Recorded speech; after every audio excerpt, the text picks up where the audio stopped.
Welcome to Indiana Sports Beat Radio, presented by Andy Moore Honda of Bloomington.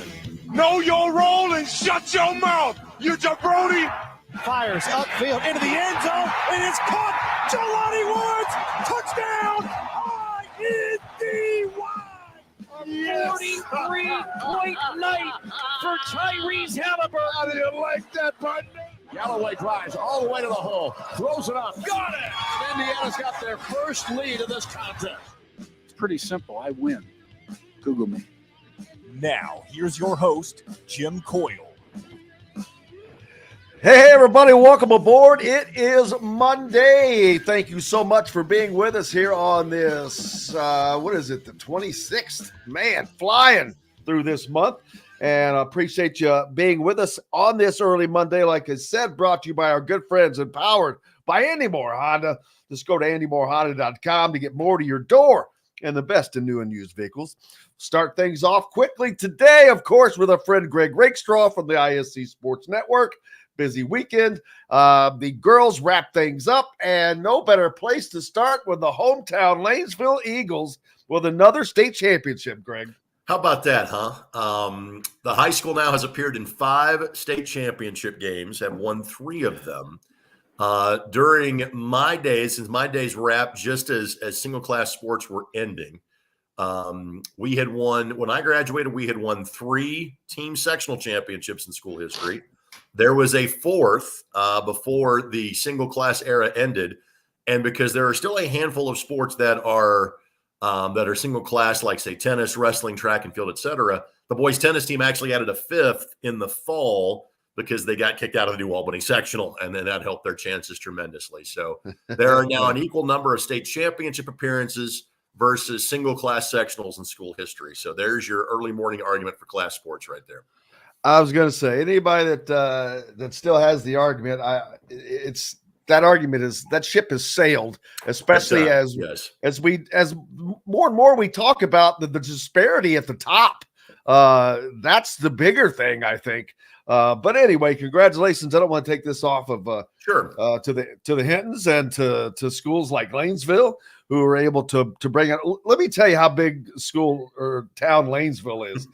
Up until this, the biggest thing is the Heritage Festival that goes on every September, and this town does not have a stoplight, not one, unless they've added right. Interstate exits 1, stoplight 0, correct. Exactly. And it's so small that the biggest thing that used to happen there, I remember a buddy of mine, no names involved, back in the day when the most exciting thing was dropping off a round bale of hay in the middle of the road and lighting it on fire. That sounds about right. Our hangouts in Lanesville was the bank parking lot. Then it became the high school parking lot. And then after my senior year, the 24-hour Walmart opened in Corden. You just go walk around that, if you wanted to. When the high school is the hangout, that's not a good sign. That's a sign. So like my graduating class, we can't even, this is sad. It's south of 30. You can't figure out the exact number. It's either 27 or 29. I've got my 30th reunion coming up this summer. We'll have that argument again, coming up at some point in time. Most of the classes now are 50s, 60s, or 70s. And what you do have is you have, it's like in the Indianapolis area to say Monrovia. It's the last town before you get to the suburbs. And so you do have some suburban drift that has made the high school a little bit bigger. There is talk of building a new high school because, again, it's been 30 years since the last bit of major construction that has been there. But I liken it to the line that Norman Dale had towards the end of the Hoosiers before they made the state finals. When asked about being one game away, he kind of said it's like me and you going to the moon. The idea that I would be broadcasting my relatives and my hometown in a state championship game was never a dream because I never fathomed that was possible. Yeah, Jimmy, I've been on the last 4 state championship appearance calls for Lanesville and the last 3 that have turned into wins. And I've had a good number of relatives on the team each of the last couple of years. So it is beyond cool. And it's becoming, Angie Hinton sent me a nice note yesterday. It's becoming tradition for me to buy her lunch at Harry and Izzy's before a state championship appearance. And I would love to make that an annual thing. And how much does it show how important coaching is at any staking level Yep. It doesn't matter the sport or the level. Coaching matters. Well, to put in perspective, Jim, before Angie Hinton became the head coach at Lanesville and obviously brought eventually her family with her in terms of Joe, and then Hallie after her playing days at Oklahoma City were done, Lanesville having, again, this is for those of you that are watching the show, this many girls sectional championships in school history. That would be geschwinkto, not a zero for this 6-year run that has been going on from 2019 until now. And I could even cite it to you in a couple of examples from the final 3 or 4 minutes of the game. First of all, obviously, you know my color partner is Mike Broughton for a good number of these state championships, and that's the case for the 1A game. And Mike has more ties to Lanesville than just me. His closest confidant, longtime assistant coach, and then the man that followed him at Jeffersonville is Mark Lambertus. His retirement job was the AD at Lanesville. Literally, Mark's family farm butted up against my family farm on the south end of Lanesville to kind of give you an idea as to the ties that Lambo and I have. And during timeouts, this is a 1 or 3 point game till about the last 50 seconds. And Mike's like, man, Lanesville's got this. And again, this is off air. Like, I'm going to go, you so sure about that? And he goes, I see Joe hitting on that bench. They're fine. In other words, he knows that Lanesville had this one covered. Secondarily, there was an inbounds play. It's about half court or just shy of half court with about 90 seconds left to go. And again, Jim, one of the great signs of great coaching is you're going to drop an out of bounds play, whether it's half court, underneath out of bounds, side out of bounds, whatever, designed to score, designed to get somebody open. And that's exactly it. So if folks have a chance to go back and watch the game on ihsatv.org, go to about the 92nd mark of the fourth quarter, and you will see a play where Lanesville had basically moved everybody up to the top of the key and just dropped their posts and literally throw over the defense, let your 6'1" left-hander go get it and score. And that may have been the last Lanesville field goal of the game. May have been all free throws from that point in time on. But again, it's a 1 point game or a 3 point game at that juncture.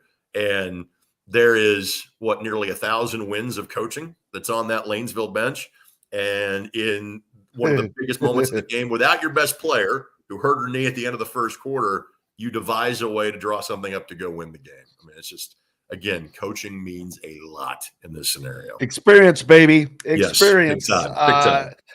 And while congratulations to Lanesville, also this is a big weekend for a lot of people, picking up some hardware as well besides the Eagles. Correct. So 2A, Brownstown Central played a great first half, but Lures kind of rallied and just had a little more size, a little more experience, and Lures wins in 2A. In 3A, I thought the 3A game would be great, and it was. Gibson Southern won that over Norwell.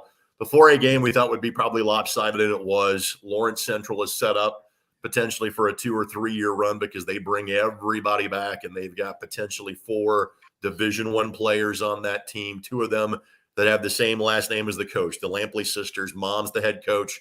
She played at Purdue. She played in the WNBA.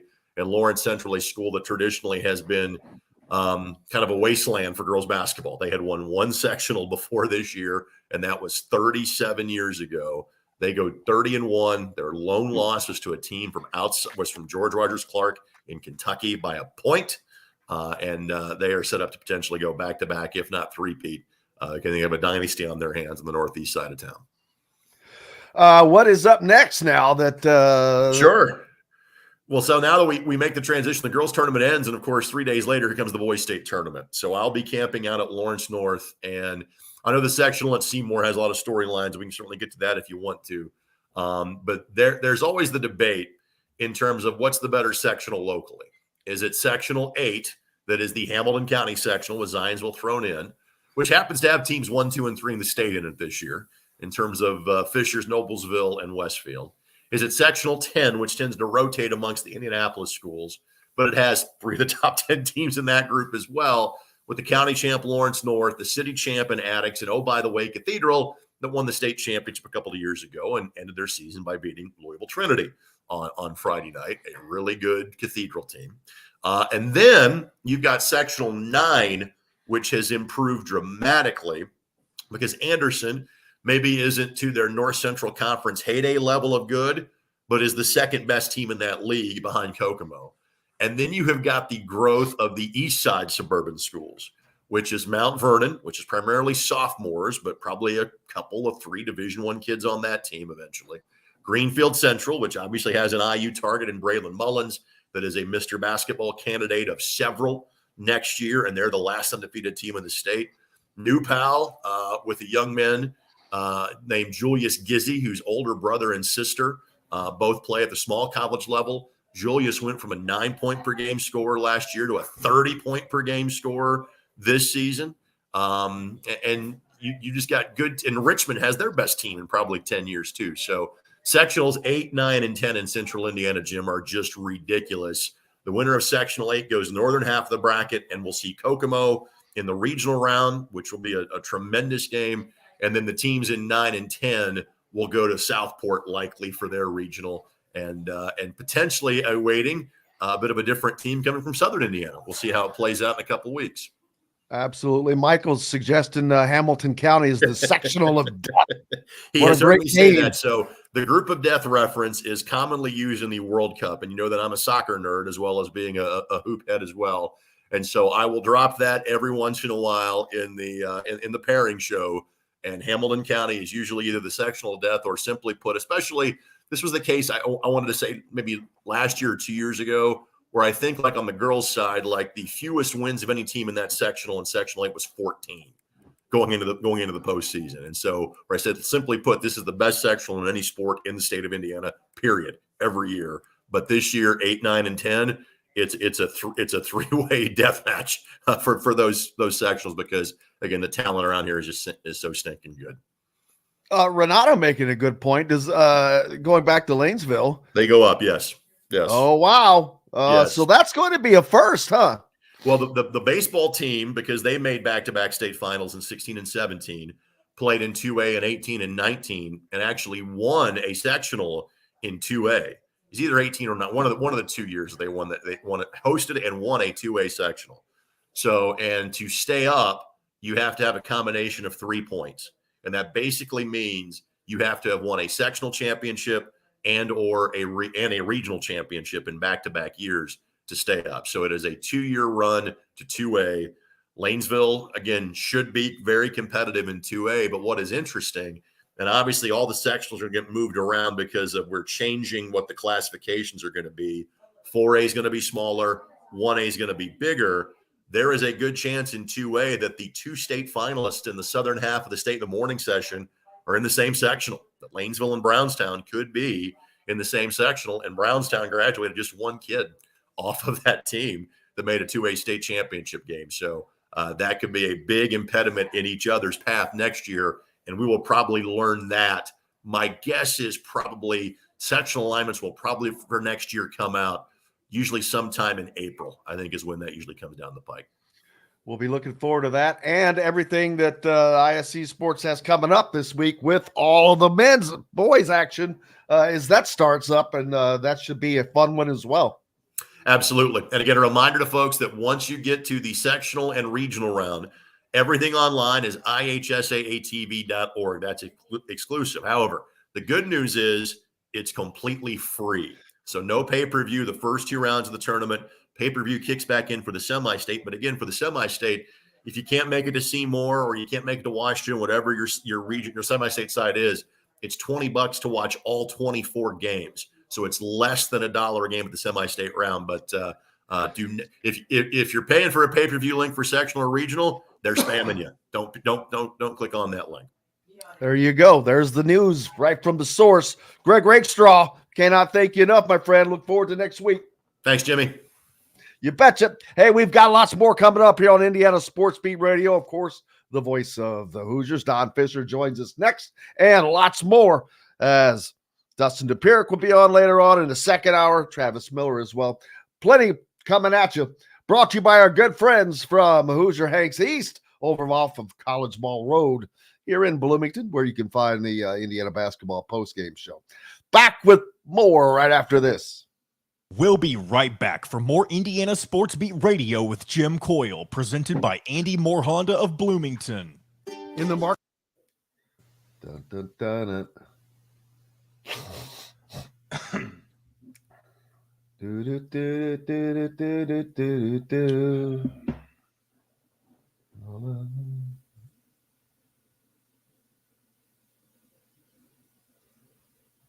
Huh.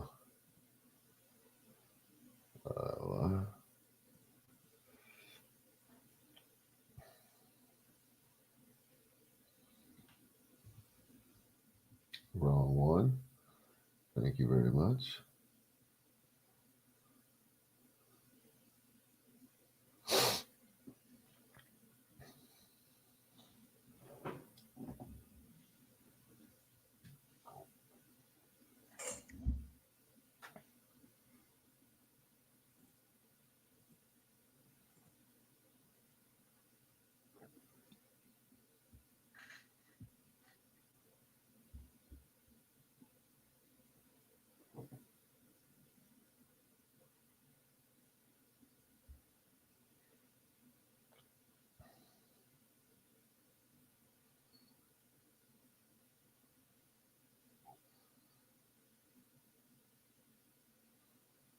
And there we go.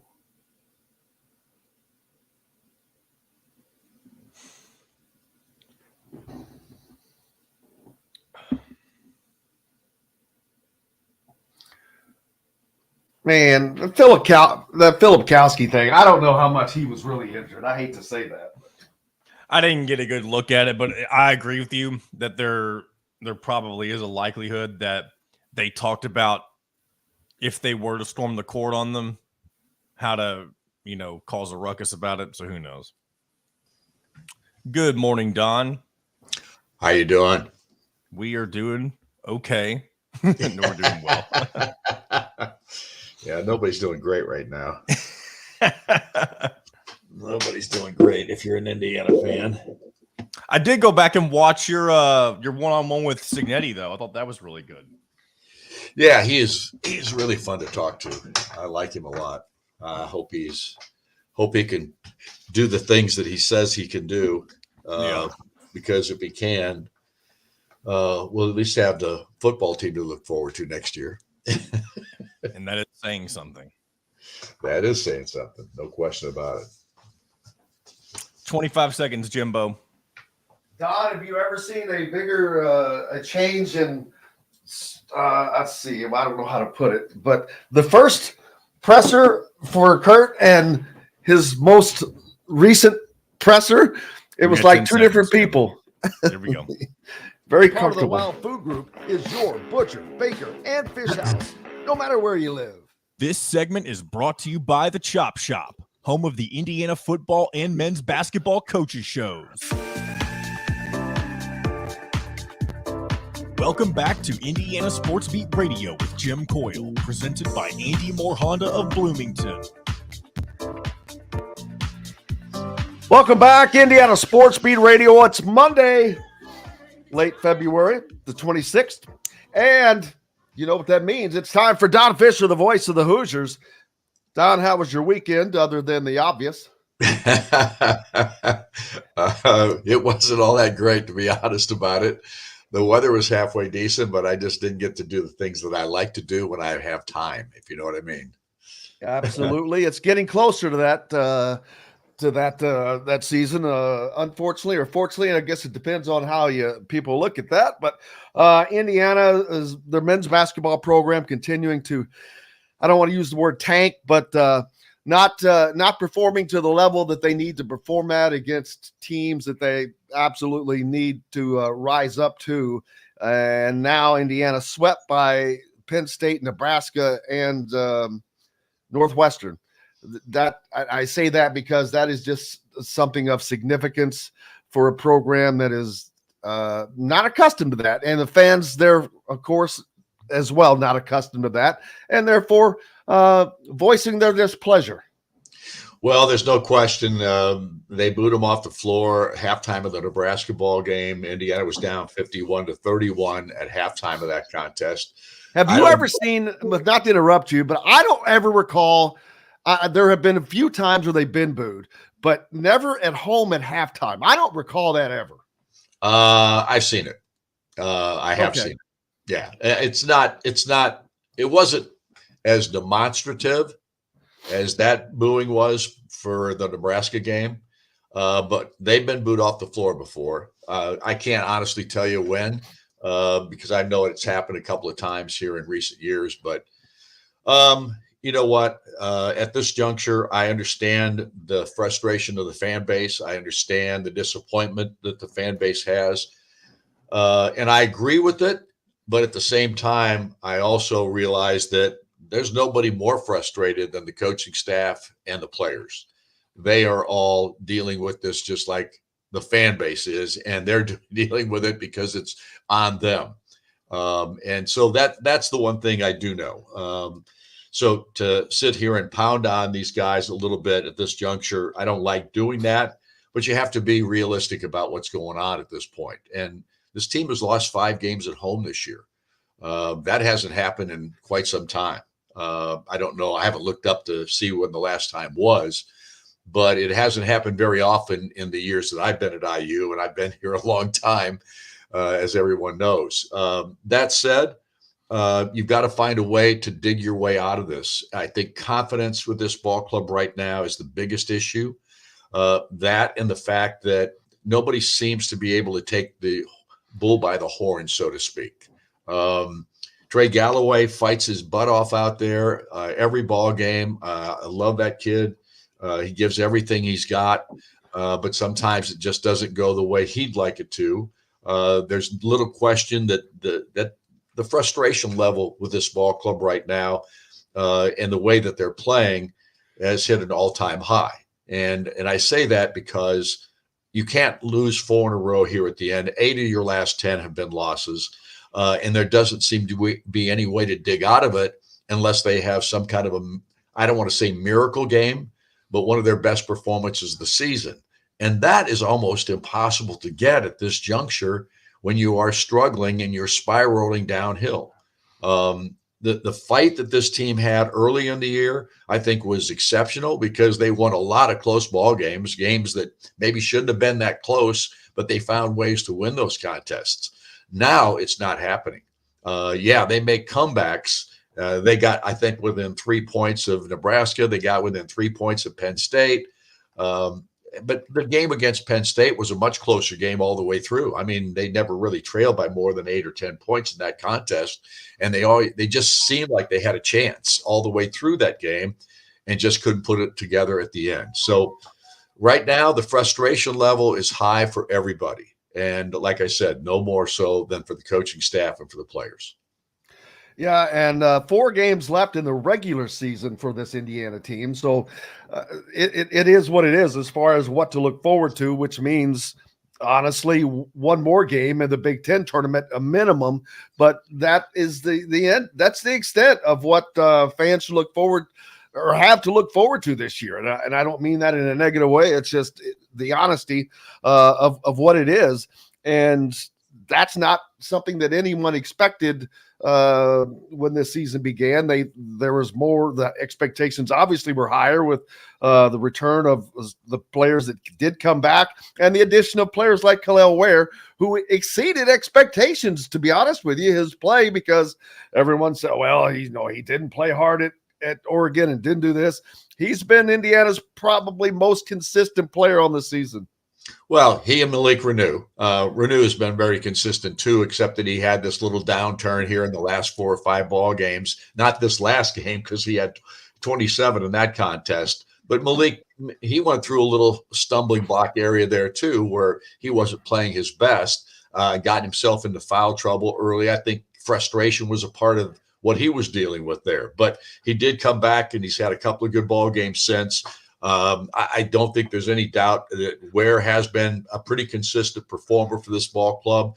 He's had some games where he didn't live up to expectations, but everybody does during a season. I mean, it's not like he's the only guy there.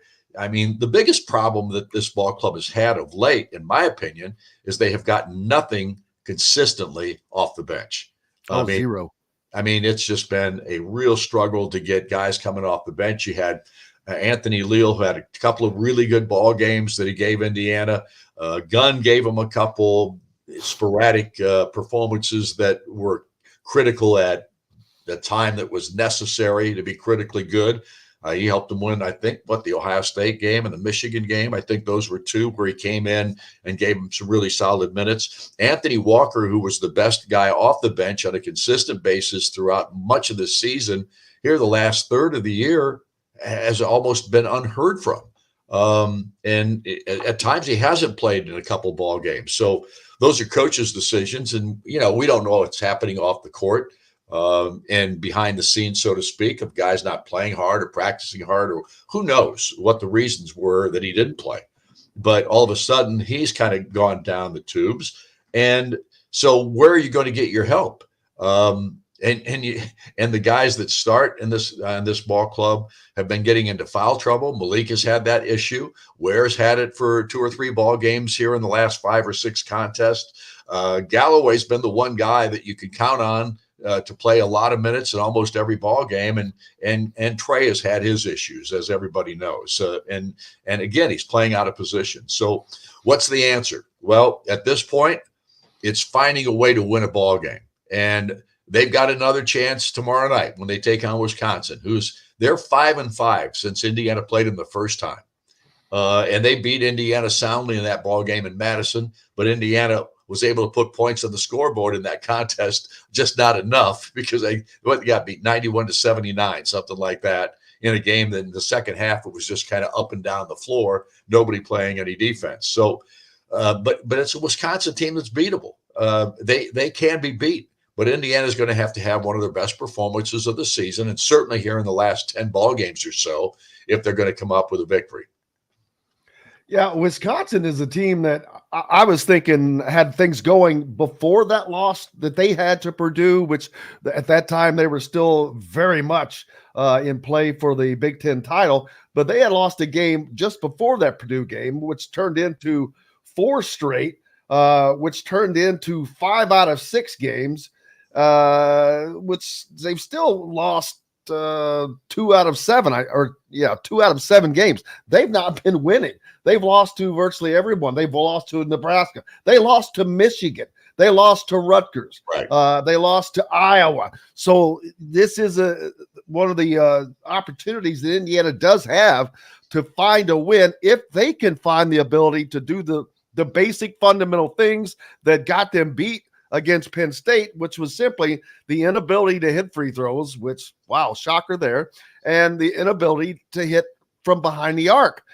Those 2 simple things, which are not simple. are not simple for Indiana, and Penn State didn't do them at an exceptional level. They just did them at a normal level, and unfortunately, Indiana was not able to keep up because that was the difference in that game.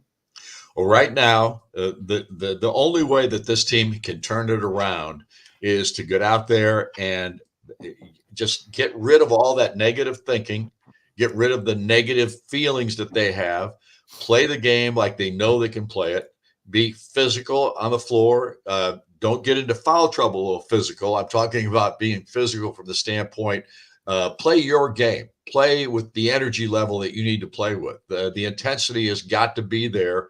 That's the one thing we haven't seen a consistent performance out of this ball club from an intensity standpoint. You've got to be able to guard the 3-point line. This team can do that. They've shown that they can do that, but there are games where they just don't. They don't get up into guys. I mean, that performance against Nebraska in the first half was just abysmal from that perspective. And granted, Nebraska got hot, but at the same time, you can't get down 20 and expect to make a comeback and win the ball game when you're down 20 points at halftime. Yeah, you did it against Ohio State. They were down 18 in that ball game and came back and won it. But that's only going to happen. That's the last time that was done was 1998, I think, or someplace in there, when they had an 18-point comeback or comeback of more points than that. So this is an issue right now. It's all up here. It's right there in their heads at this point. And if they let the frustration continue to flourish and they let the disappointment to be the primary thing they're thinking about, it's not going to turn around. But they've got 4 games here that are winnable games. They've already beaten Maryland once. They've beaten Minnesota once. They haven't beat Wisconsin, but they did so last year when they played them in Bloomington and beat them handily, if you remember. And then they've got the ball game against Michigan State, another team that is struggling this year toward the end of the season, who, Michigan State was expected to be much better than what they are at this point. They're 9-8 in conference play. So, but they just lost at home yesterday to Ohio State, of all teams. Right. Got beat at the buzzer. So they're struggling. And Tom Izzo, that's really strange to say at this time of year that Tom Izzo's teams are struggling, but they are. So these are all 4 games that you could win and get on a little run here at the end of the season, get yourself out of that Wednesday date for a Big Ten tournament play, and get yourself back into the mode of winning basketball. And this is a mindset thing right now. And to get past what they're dealing with at this juncture, the only way to do that is to go out there and bust your tail. And not playing that first day of the Big Ten tournament is a uber importance, first of all, because not that Indiana has not won the tournament, we know that, but you do not win it from the back end. So to have any chance of making any noise at all in that tournament, they probably don't want to start at the back. It's embarrassing, for one thing, for Indiana fans, I'm sure, but Indiana has to show that they can beat these teams, and they have to come together in their own heads, wherever it is that they have to, whatever they have to do to win, they're not doing it on the floor and off. Well, I think the start of tomorrow night's game against Wisconsin is going to be huge. If Indiana comes out with fire in their belly, there's going to be a chance. If they don't come out with fire in their belly and they get down by 8, 10, 12 points at halftime again, I think this season is going to close on them quickly, because this is a ball club right now that I think is fragile from a mind standpoint, from a mental standpoint. I really do. And I don't know how you change that. Well, I do know how you change it. You win. You got to find a way to win. And to do that, this team has to change their whole thinking process going into ball games. Absolutely. Don Fischer up next tonight at Chop Shop Market and Table, correct? We will be there at 7:05 for Inside IU Basketball with Mike Woodson, and obviously we'll hear what Mike has to say. Obviously he's struggling right now too, trying to figure out a way to get these guys turned around, and hopefully it can happen. We'll look forward to it. Look forward to seeing Don Fischer. Make sure if you have the opportunity, stop in and say hi as Inside Indiana Basketball tonight at Chop Shop Market and Table. Don Fischer, the voice of the Hoosiers. Thank you, sir. Thanks for having me, Jim. See you. You betcha. As always, the voice for Indiana athletics, for all that matter, joining us here on Indiana Sports Beat Radio. As always, make sure if you have the opportunity, stop by Chop Shop Market and Table tonight, where you can stop in for, I think, both men's and women's basketball should be there this evening. In addition to all the great fare at Chop Shop, you could also pick up some Wagyu beef, which they have from the Voiles family Wagyu beef farm, which is all locally grown, or locally farmed, I guess I should say. Plenty more coming up here. We'll get back to the Andy Moore Honda hotline. Lots of comments as well when we get back right after this break. We'll be right back for more Indiana Sports Beat Radio with Jim Coyle, presented by Andy Moore Honda of Bloomington. If you're looking for a home, Jeff, I was going to get to this myself, but that's there's no doubt that's just a coach's decision. There's been something that is transpired. Either he has just continued to not do things that Woodson wants to see. I'm not exactly sure what it is, but neither does Fish. And if he did, he wouldn't really say. But yes, it is a good question because of their lineup that has shrunk. Four regular season games left.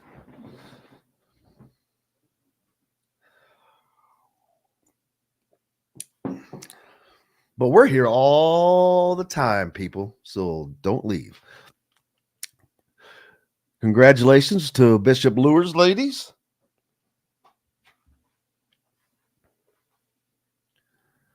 And thank you, David.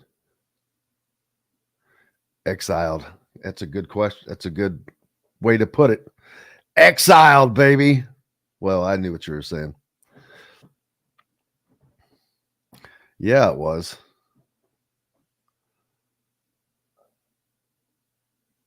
Yes, Banks has become the anchovies. And for those of you that did not watch Saturday's post-game show, he is not one of the starting five, baby. I should have mentioned that. My Hoosier Hank's Pizza.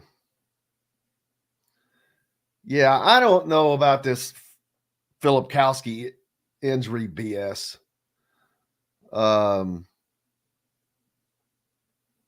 First of all, if you watch the slow-mo thing again, the first contact that happens is him extending his arm as the first person goes by him.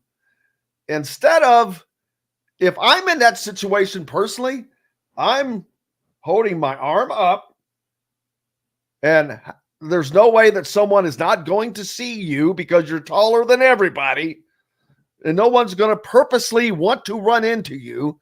And that's another claim he made, that this was malicious, that someone purposely ran into him to injure him. Get out of here with that crap. All right, here we go. Go to AndyMoreHonda.com and get more to your door. This segment is brought to you by RE/MAX Advanced Realty, Indie Home Pros team by Cheryl Sizemore. Welcome back to Indiana Sports Beat Radio with Jim Coyle, presented by Andy Moore Honda of Bloomington. Hey, welcome back. It is Monday. Appreciate you being with us, as always. Just finished up with the voice of the Hoosiers, Don Fischer, now joined by Dustin Dopirak from the Indy Star, who is remaining busy as the Pacers continue rolling and continue winning. How's Dustin today? Hanging in there, Jim. First night of yesterday was first night of a back-to-back, so we got Toronto today. So that means I don't have a whole lot to do until 5 o'clock, but we're going to be busy once again. Yeah, that's another thing people do not understand about jobs such as yours. It's not a 9-to-5 thing, people. No, it not is at all. Far from it. And not only is it not 9 to 5, it can be 9 to noon and 2 to 4 and then 6 to midnight, all in the same day. Yep. All in the same day. Pretty much. Changes that way. Yeah, well, at least there's some positivity there to talk about. Indiana, the Hoosiers still not on the winning side. Purdue is maintaining their winning. Indiana women are winning. The Pacers are winning. So lots of good things. Butler is, teetering. They had a shot. They're teetering. Yeah, they're better. They're better off than they were. Thad Mott has done a really good job of getting that program right.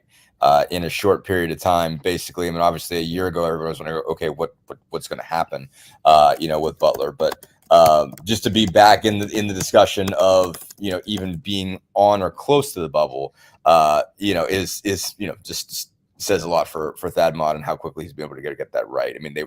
They've already won more games than they won last year. 14-18 last year, and wasn't in a good place at all. They're 16-12. So far, and again, I think they're starting to reach the point that they're, not going to be a tournament team. But, the fact that they were even part of the discussion this long and what is a really good Big East conference, really speaks well to the job that Thad's done. And he's had to just completely reconfigure that program. There's not too many guys that were still around from 2 seasons ago. Yeah, this is not an easy schedule that Butler's had to play. You mentioned the Big East. Playing against some great coaches, whether it's St. John's and Rick Pitino, or playing against Xavier or Seton Hall. UConn, the best team in the country. There's that. Yeah. Creighton. See Marquette. Gee whiz. They're five the of Big the East last is six. arguably it's better. The Big East arguably better than substantially better than the Big Ten is this year as a conference. I think it's clearly better than the Big Ten this year. Clearly, I mean, you look at they've lost 5 of the last six games. That's a loss to UConn. Butler's lost 5 of his last 6 games. That's a loss to UConn in Hartford. UConn's number 1 team in the country. Marquette was number 4 at the time. Marquette's clearly a top 10 team. Tyler Kolek, I think, is one of the best guards in the league. Creighton, Villanova and Seton Hall, and Villanova and Seton Hall are more, bubble teams. Seton Hall in particular, I think, has a better chance. But yeah, I mean, you look up and down, that league, and there's clearly more depth. I mean, Purdue, obviously is a team that belongs at the top of the conference, but after that, I mean, you're looking at what I think Illinois might be only the top 10 team, or only the top 25 team. At this point. And so there's a lot of other teams in the Big Ten that you can't trust in the least. There's at least several Big East teams that you could look at and say you have a chance. I mean, there's at least, certainly 3 in the top 25 with UConn, Marquette, and Creighton, but there's some other teams that you wouldn't want to mess with. And I think the Big Ten is definitely a more forgiving league. I mean, it's not, neither one of them, I don't think, are close to the Big 12 right now. And the SEC is even pretty good. But I mean, I would take the Big East over the Big Ten right now without question. Oh, absolutely. And then you look at the state of Indiana with as many good programs as it has, only 2 teams that are probably going to come out of the state, Purdue and Indiana State of all teams into the NCAA tournament this year. Yeah, it looks that way. Obviously, just phenomenal, phenomenal season for Indiana State, just what they've been able to do. Cracking the top 25 for the first time, I think, since the Larry Bird year. It's been really remarkable. And they're looking at their they're 24-5, 15-3, just been a heck of a season for those guys. So really remarkable stuff. And obviously, not so remarkable for the rest of the state. Obviously Notre Dame's going to take a little while to get going under Micah Shrewsbury. That's certainly not an easy job. Had drifted a little bit towards the final years under Mike Bray. So he's going to have to get a lot done to get right. I think they will eventually. I think Mike is a really, really good coach. But other than that, yeah, obviously Indiana's struggling. Some other programs not quite there. There's a chance that, the state wins the national title, and Indiana State being back, makes a difference. But still, yeah, it just hasn't been the greatest year across the board for the state. And not only that, I was pretty solidly convinced the Big Ten would at least put 6 teams into this tournament. And now I'm like, Michigan State was one of those that I was counting on for that. And now they're starting to teeter. They're just 9-8 overall in Big Ten play, 17-11 overall. Then you've got Minnesota, who's 8-8, 17-10. Those teams are not going to make it if that level of play continues. Then you're just down to 5 teams from the Big Ten, which is just shocking because of the programs, because of who they are, because of what the Big Ten is able to do financially, resources-wise. But it just shows how the portal and NIL have just equalized college basketball, in my opinion.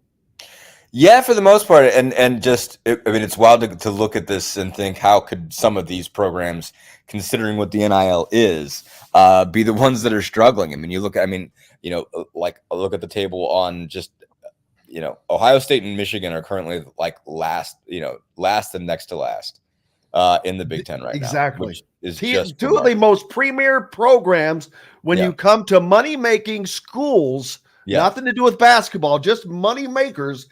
Because they make, I'm guessing they make as much money in a single football game as someone like Indiana makes all season. Yeah, no, I don't know if that's still the case, but it was the case. I remember doing a piece on buy games, on basically why the difference between basketball and football and how much you have to pay for a game. And I remember, Fred Glass or Dolson, one of those guys, telling me basically that, that Michigan and Ohio State make as much money on one football game as Indiana makes an entire season. And I don't know if that's still true, but it was true in the not too distant past. So yeah, the fact that those programs have gone, the fact that Michigan has fallen so far is just incredible. Michigan is having one of those truly trash seasons, 8-20, 3-14 in the Big Ten. That's like, early Crean era, post Sampson debacle situation. That's the type of record that you're looking at there. 8-20 for Michigan. That's wild. I mean, not too long ago, you're talking about, a national championship caliber program. And even, a couple of years ago under Juwan Howard, they were incredible. I mean, they were a 1 seed, and I thought they were really going to win it a couple of years back. So that's really, really remarkable that it's gone, that south that quickly. So yeah, I mean, Michigan, Ohio State, Indiana being at the bottom of the barrel, that's wild. Considering that, and 2 of the 5 teams that you're talking about probably making it to the tournament are Northwestern and Nebraska, on the flip side of that. And so it doesn't even make any sense, as far as like why it is being the portal and everything. Like, it makes no sense that those 2 programs should have benefited from what's going on, but it's just created utter chaos in the Big Ten, and it's allowed for those teams to rise, and somehow it's worked out that way. And I think Northwestern's is I think a pretty safe bet. And Nebraska's got a really good shot at getting in, and that is crazy. I mean, the only teams that are truly safe coming down the stretch run in the Big Ten are Purdue, Illinois, and Wisconsin, and then after that you got these 2 teams in the bubble, which is wild. Yeah, it's a little bit more than crazy. And then when you look at programs like Michigan and Ohio State and Indiana, just from a basketball perspective, those are team programs that have, well, obviously we know Indiana's tradition and history, but even Michigan and Ohio State, they have been very good programs on the basketball side. And to see those 3 programs are in the last 3 places of the Big Ten. Yeah. That is beyond mind-boggling, because when we talk about NIL, it shows me that is maybe in regards to Ohio State and Michigan, they're not sharing to the basketball side, it looks like, from football, because we know how much money they bring in, but also fans care more about football for those programs than they do basketball. Yeah, I mean, you would still think they can get the guys. I mean, I think, I feel like I haven't followed it as closely. I think just a big piece of it is that they have lost players to going one and done they didn't expect to lose. Now, I think that's a big piece of what's happened with both of those programs. Look at Bryce Sensabaugh. Did you expect when he was recruited, obviously Indiana was going after him too, that he was going to be one and done? That was a little bit faster, I think, than some people expected. They lost some guys they didn't expect to lose. And I think that's a big piece of it. But it's also wild to me. They print money over there. I mean, they absolutely print money. You have to think that, I know it costs a lot to maintain a football program on NIL, because that's a lot of guys. And you do have to, when you're talking about a program that's that good, you have to care about making sure that the second string left guard gets paid. That I think is a tough part of the NIL situation, is you need depth too. You need guys who are not marketable. You need to find ways of getting NIL money to people who don't have a very high name, image, and likeness value, but matter to your football team. That's, I think, always been a not easy piece of this is you could always find someone to give money to the quarterback, but you have to, if you want to maintain the program being that good, you got to make sure that somebody pays your second string left guard. And so, Ohio State has to be able to do that. And I imagine that does somewhere take into how much money can you pay for, a superstar basketball player. Because again, football has the bigger return on investment, for your department. So, I imagine that's taking something away from it. I wonder if that's all it, if there's just kind of bad breaks on this, although I do think, again, a big part of it is that they had some superstars come through the last 3 years. They didn't expect to turn into NBA players immediately who did. I'm very interested in Zach Brannigan, who is listening in this today from Russia. So I'm just curious as to where and why are you there? I just have so many questions. I'm afraid of getting answers on a lot of those. I'll just let them ride. But it's just very cool. It's not. He wants to know if IU is worse than Nickelback. Is his question? Well, that's a definite reference to John, the producer, who is a big Nickelback fan. If you did not know that already, Dustin Dopirak. Unashamed. Wow. Okay. All right. All right. Unashamed, unabashed. How You Remind yes. Me was a good song. I will go out on that limb with you. That's as far out as I'm going. But I like. That's fair. Why do they get such? I guess I don't follow them enough to know why they're so disliked. Fun fact: I I doubt either of you two know this, but I believe next month there is a documentary being released to theaters that's about how they've dealt with being hated, even though they're also one of the more successful bands of the past 15 or 20 years. I don't know if it'll even be shown in Indianapolis. I'm sure it'll eventually be on a streaming service of some sort, but it's interesting. I agree with you, Jim. They kind of went from, if you take their earlier stuff, like How You Remind Me, like Dustin was talking about, it's a different sound than what they eventually kind of became a lot more successful off of. I guess it was a lot more mainstream. And I'm kind of with Dustin. Their older stuff is a lot more palatable, especially if you're more of a classic rock style Palatable. person. Now we're using big words already. Palatable is a good word. Palatable is a really good very word. good word. If you're, because I agree with you. Once a song like Photograph came out, like that's definitely an easy song to make fun of, and it has been, rightfully so.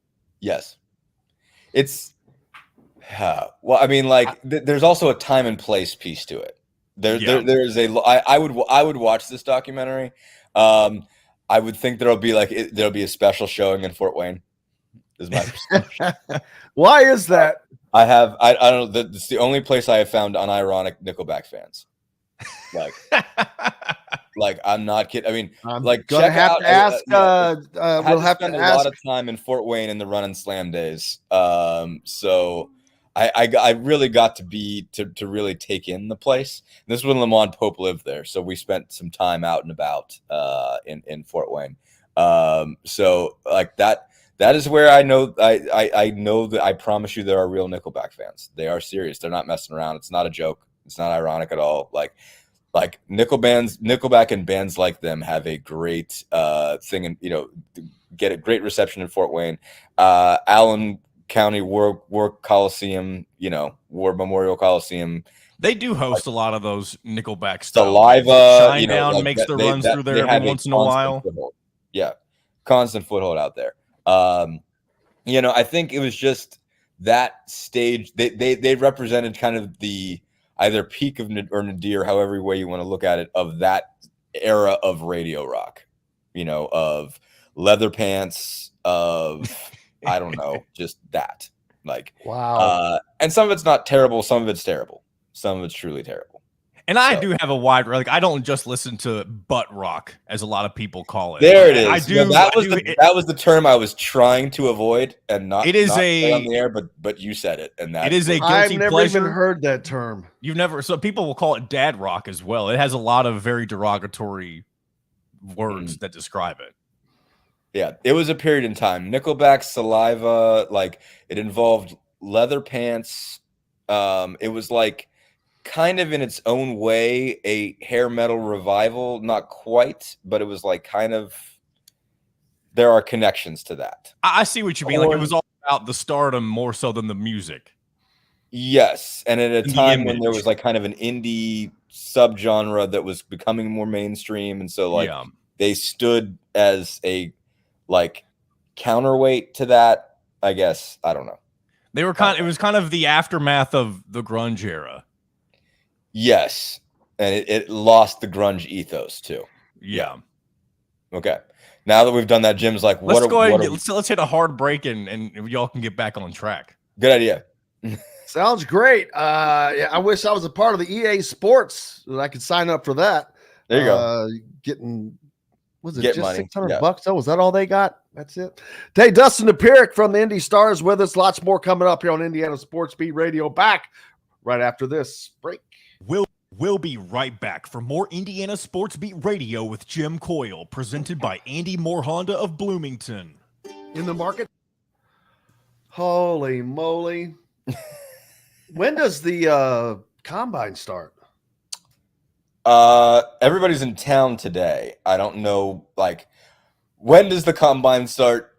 When do they start doing stuff? I think they do interviews today. Like, people are in town. That I know. People are in Indy. It has begun. I don't know when they actually start doing testing, but I think they're in town for interviews starting today. I just finally got through some of these comments during the band discussion. I'm just getting a good laugh from some of these people. I'm not going to read some of them just because I can't. Why not? Fair. Because it's some expletives. I missed that. Brian says, I remember when Nickelback played the Olympics. That was what the 2008 Winter Olympics in Canada. They played one of their songs. That sounds right. Oh, wow. That makes sense. Because they are Canadian, right? They are Canadian. Okay. Hey. Yeah. Also, I'm seeing Creed in August. They fit that category too, big time. Oh, yeah. Well, they were like the precursor to that. Like Creed. So like there was like kind of. Man. They kind of bridged the grunge to this post-grunge gap.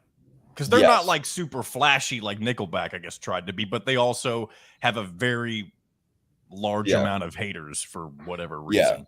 Yeah. The Creed, I mean, the Thanksgiving halftime show one was that for the moment, like I thought that was what killed Creed. Apparently people don't think that. People think that show was awesome. I know for people every Thanksgiving people bring it back up whenever the halftime shows get talked about. It was absurd. It was wild. The people flying around or whatever. Yeah, people flying around on like trapeze stuff. It was crazy. It was like, what is this? I think people would go crazy for the memes if they did a Super Bowl halftime show. I don't know if that would ever happen, but I think they would. Oh no, they're never. They're never that big. But yeah, it would be if they come back to play any football stadium ever again. That would be a huge. Yeah, exactly. That would be everywhere. The Barstool. Whenever there was a Barstool Sports Bowl, I don't know if it ever happened. I think it got canceled because of COVID. They were supposed to have not Creed, but just Scott Stapp, the singer, do the halftime show for whatever that bowl game was. Oh my god! I guess in just for the memes. Yeah. Oh my god, that's priceless. Yeah, that that whole genre was really something, man. It really was. Like you could say Limp Bizkit and Korn were kind of on the fringes of it. I love Korn. Oh Limp Bizkit. I'm just a mess, aren't I? All right, here we go. God, here we go. This discussion has gone off the table. For more details. This segment is brought to you by the Ugly Grouper. Welcome back to Indiana Sports Beat Radio with Jim Coyle, presented by Andy Moore Honda of Bloomington.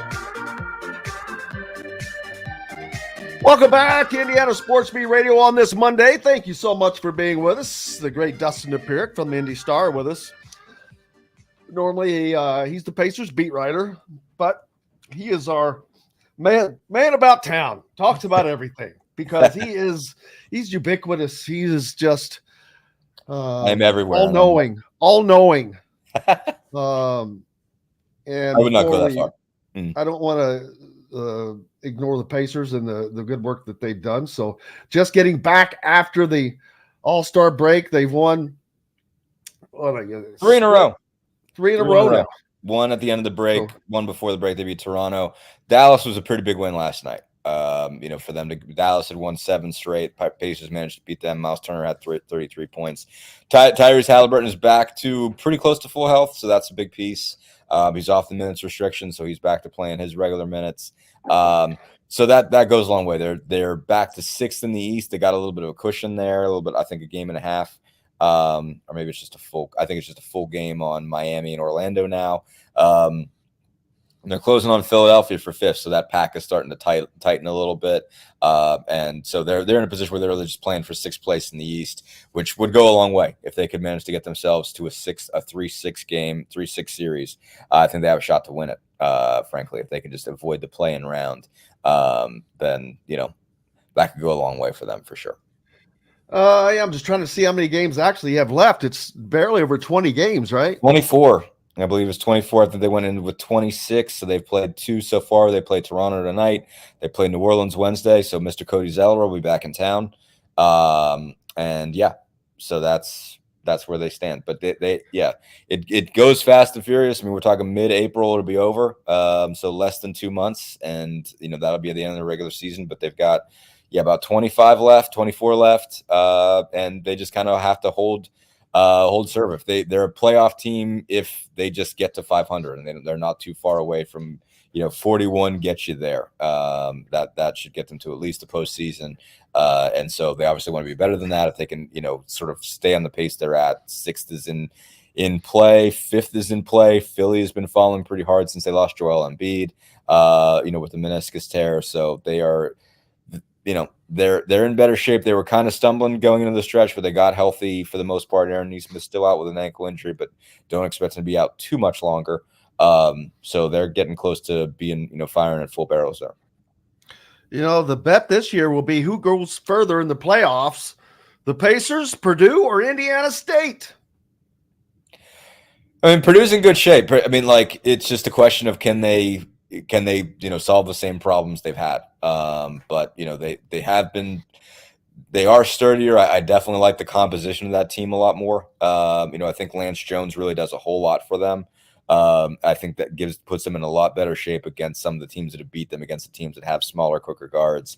Jones, I think, is the key. Now that they're going to ask more from him than is probably fair as far as defending guys. Because I think Smith and Lawyer are just okay defensively at best. But the fact that they at least have one guy that you can really put on a guard that wants to beat you off the dribble makes a difference, because they haven't had that in a while. But I mean, Purdue has the best chance out of anybody to advance several rounds. I think the Pacers would be lucky if they win a round.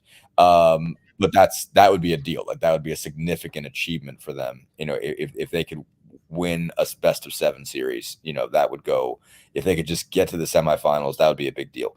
Getting into the playoffs would be a big deal for them. But it would be, it would really, really, put them on track if they could win a series this season. Yeah, because this is not necessarily about this year, although it's not. That does not mean that the Pacers don't want to win, that the organization doesn't want to win.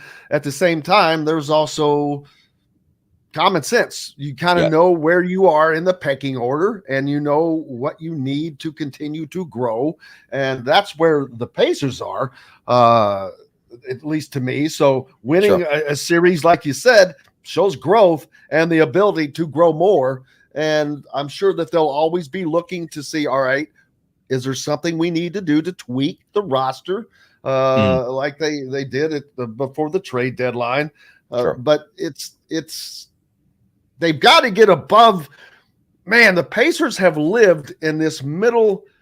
I don't want to say middle of the road, because they're better. They're better than middle of the road, but the just better than middle of the road. As a franchise, I mean, the long-term trajectory of them has been, it's been hard for them to get to elite status and stay there,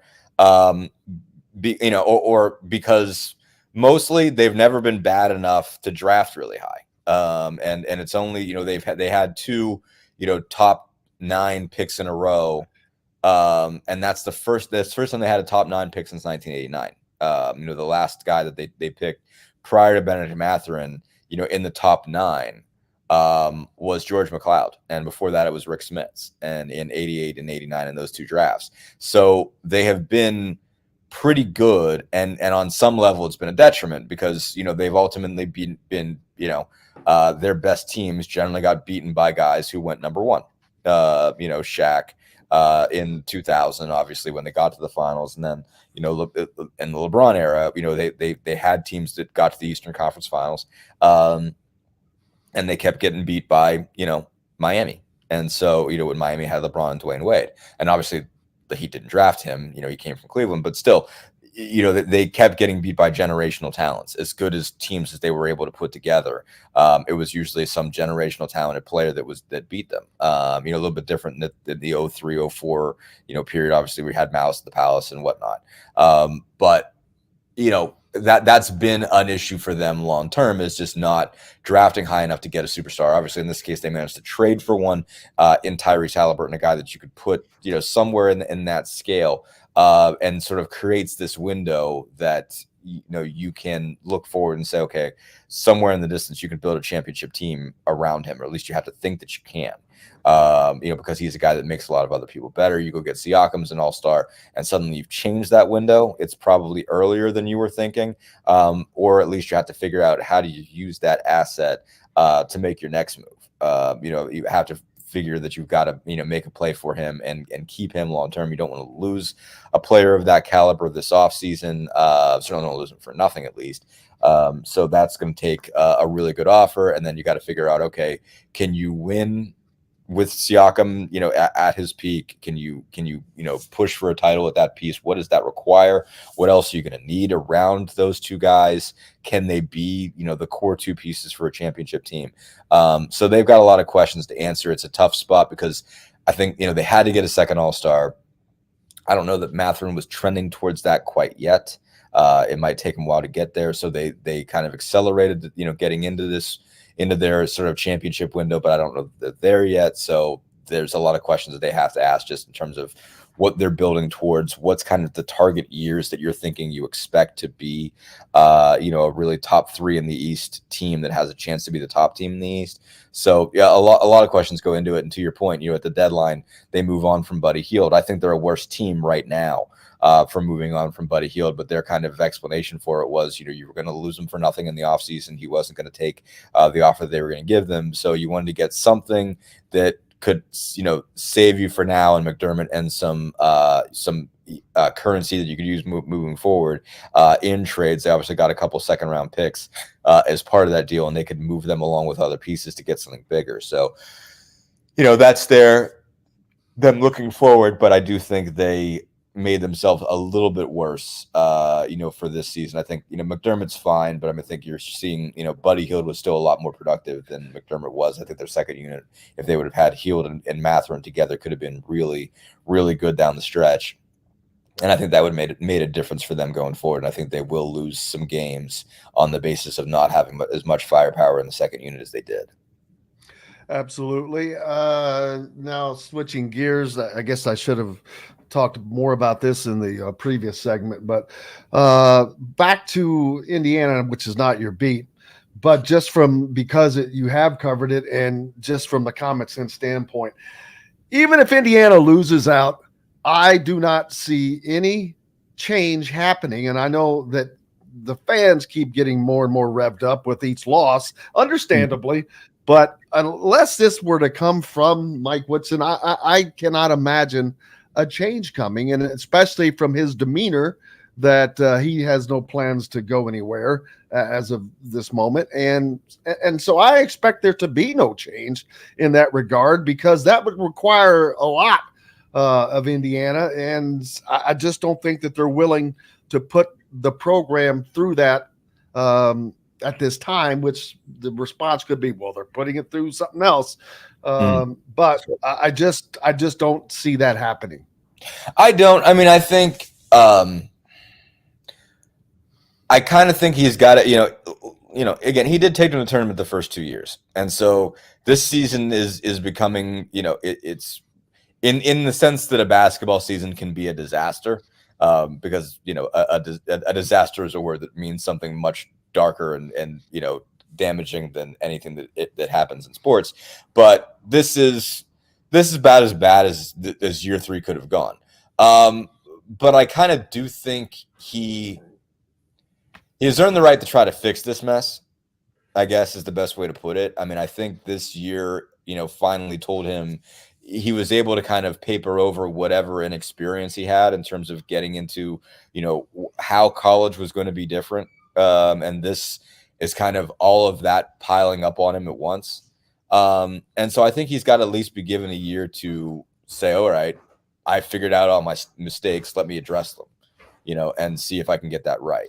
I think, by virtue of, I think getting the last 2 teams maybe further than they belonged. I think he has earned the right to take that. There's nothing, more and more, there's nothing good that can be said about this year. There's a handful of guys that maybe got better, not a handful, 1 or 2 guys who got better. Malik Renew, I think, obviously has made real strides that I'm sure on some level Mike Woodson could be credited for that. after not having as good of a freshman year as maybe a lot of us thought he would. And, Ware has been at least statistically pretty good, but, there's just this, otherwise it's just a mess. And so it's like, all right, well, do you run him off before he's had an opportunity to change that? Considering what all goes into that, it's not just the buyout money you have to pay. It's moving on from, an alum after. I mean, you remember how, like, I get that some of, them have soured on him since then, guys who didn't play in his era. I know Brian Evans went on, I think with Watford and Elston. Just wow that Watford and Elston have a podcast. Just, I'm so old. But like, they were both, Derek or Brian Evans was on. They did post game along with Joe Hillman with us. I think they were ours was the first show that they came on and really expressed their feelings. That's normally something you don't see as former players really being so outspoken with a former player. IU former players have not pulled punches when it's come to anyone in between Knight and Woodson. Like, they have been very clear in saying, they should have got an IU guy. They should have got a Knight guy. They obviously there was a period when they thought they should have just brought Bobby back. But I did not expect there to be that much of this quickly, considering just how excited all of them were to be like, oh, finally, this is the, this is not passing of the torch, but that we're finally getting over this. This is a big step in that direction, is to go, finally, we've been telling you all these years to go get somebody who played under Knight. And the fact that it's not working, the fact that some of those guys have soured more quickly, but I'm sure not all of them have. I'm sure not all of them are going to be super excited about the idea of IU moving on from Woodson after, one really, really bad year. So I think there's too much risk to get, and I understand you're going to say, well, people will say, well, there's risk on the other side. If you just have another year like this, how much more buried are you? But I do think that I could see just a lot of risk on this side. It's always the case of, I think coaches increasingly look at it and say, man, you go to Indiana, they'll run you out after 3 years. Like, you don't have any time to get that program right, and they're further away than they think they are. And so you're going to go in there and you're going to start a project, and it's not going to work as fast as you want, and you're going to get fired. So don't go there. I think that's increasingly become the reputation of Indiana, whether that's fair or not. It's heading that way. And so I think if you run Woodson off after he made the tournament the first 2 years, had a really bad third year, you're going to increase that reputation. You're going to create some, at least some level of disunity among the alums. It is comfy, Brian. Thank you very much. It was a smart decision. My wife liked this one. It's really good. But yeah, no, I think I think there's just more risk in making that move at this point. But he's had a really bad year. He's had an unequivocally bad year. But I think he deserves the right to fix it. The opportunity to fix it, not the right. That right sounds like he's owed it, but I think he deserves the opportunity to fix it and show that he understands what's wrong. I think a lot of people think he doesn't see it based on the press conferences, but you got to get an off season to really look at it and say, this is where we're screwed up, and fix it. And I think he deserves that opportunity to really put that into motion. And if he can't figure it out by next year, then yeah, I think you have to make a change. Dustin Dopirak, what is up next for you? You've got a game tonight. Game tonight, game Wednesday, road trip this weekend. They'll be at New Orleans, San Antonio, Dallas. Never stops from here on in. So, but yeah, no, it's they're in an interesting place. Chance to make a lot of moves over this stretch. Some good games they've got coming up, but also some opportunities. Certainly going to San Antonio, got to figure they got an opportunity to win there. Got to figure they got a good chance of picking one up tonight against Toronto. So they can pick a couple up, but they've also got some difficult games they got to prove themselves. But they're in good shape in the stretch run. Got a good chance to be a postseason team. You're a postseason player, baby. Always. Our MVP, Dustin Dopirak from the Indy Star. Make sure you're giving him a follow. Appreciate you, sir. Thanks, guys. You betcha. We've got lots more coming up here on Indiana Sports Beat Radio. More to talk about. And college basketball, the season rolls on as we get closer and closer to tournament play, Big Ten tournament. NCAA tournament, and plenty of other things to talk about. Court storming up next here on Indiana Sports Beat Radio, brought to you by our good friends at the Ugly Grouper down on Anna Maria Island, Florida. For those of you traveling or down in the area, stop in and see what they can offer you from Indiana Sports Beat Radio. Back with more right after this. We'll be right back for more Indiana Sports Beat Radio with Jim Coyle, presented by Andy Moore Honda of Bloomington. Formerly, Let's see what's going on with Travis. he's right Hey, there. Travis, man. you good? He's trying to be good. Yeah. He just jumped on. Let's see. All right. So who's Mary Lou? I don't know. What are you looking at? Hopefully Mary Lou will make or grace us Yeah, with I'm an not sure what appearance. that's referring to. Me either. Me either.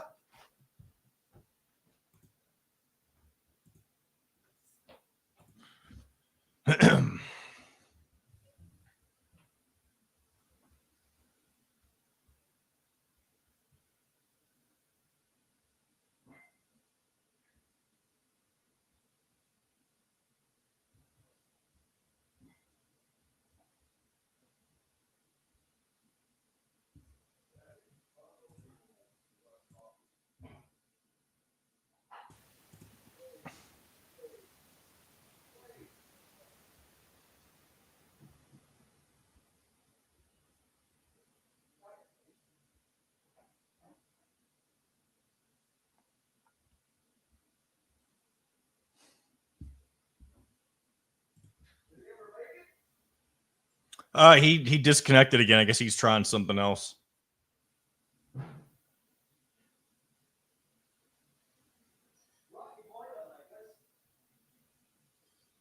I don't know what you just said.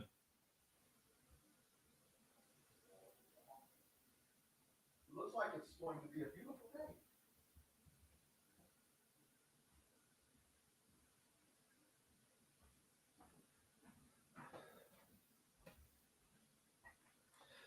Tootie, Rudy Tootie.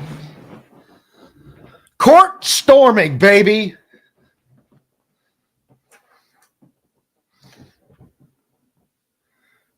Court storming. Storming. Stort corming.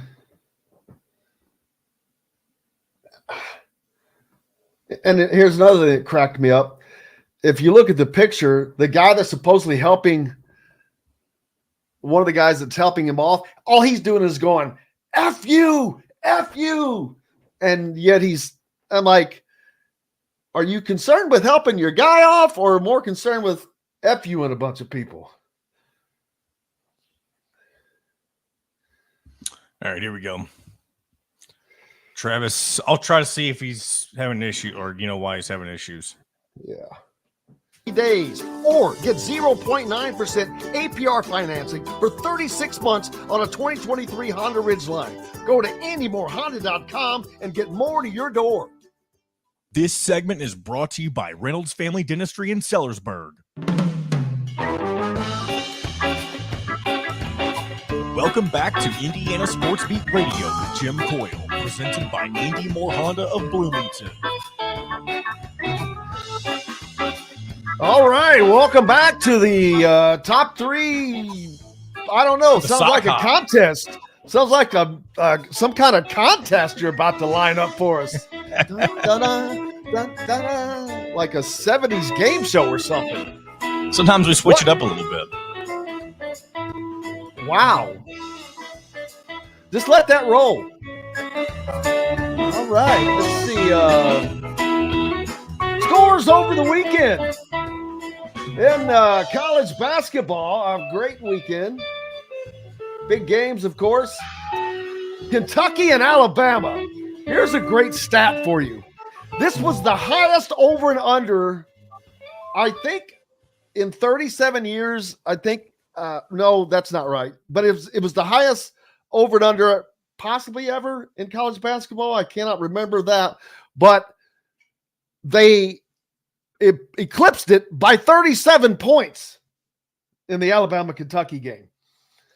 117-95, Kentucky wins at home over one of my sleeper teams.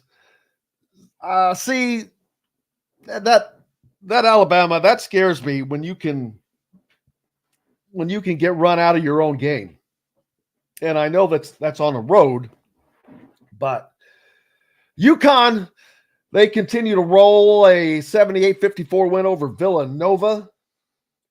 Houston, in overtime, gets by number 11 Baylor as the Big 12 continues to beat each other up. Number 4 Arizona with a win over Washington. Number 6 Tennessee continues to win, 86-51 over Texas A&M. Iowa State, they're number 6. They beat West Virginia rather. And see, Kansas easily over a decent Texas team, 86-67. North Carolina in a very slow-paced game, 54-44 over Virginia. Illinois is able to get past Iowa, 95-85. Auburn wins on the road at Georgia. Ole Miss took a hard loss at home to South Carolina. Arizona State upsets Washington State. They recently locked down the Pac-12 championship. But those are just some of the games from Saturday. Now, included in that game Saturday was the Duke-Wake Forest game, an 83-79 Wake Forest win. We'll talk about that in a second. Other games on Sunday, Purdue goes to Michigan, and it wasn't easy, but they win 84-76. Marquette, they knock off Xavier 88-64, and St. John's gets a huge win over number 15 Creighton. Rick Pitino still trying to hold on to an outside hope of an NCAA tournament bid. But going back to the Wake Forest Duke game, that is the Kyle Filipkowski injured in the court storming game. It's boy, to watch that one, for one thing, everybody seemed to be running to the opposite end of the court, which was stupid.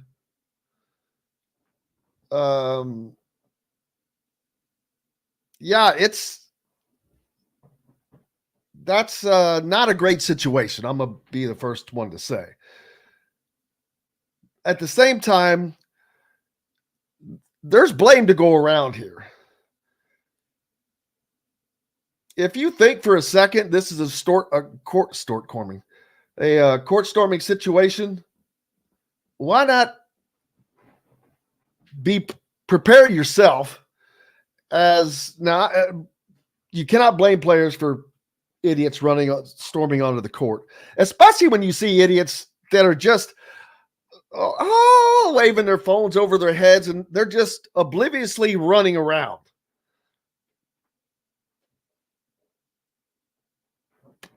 But something's probably going to have to change. Now, how injured do I really think that he was? I don't know.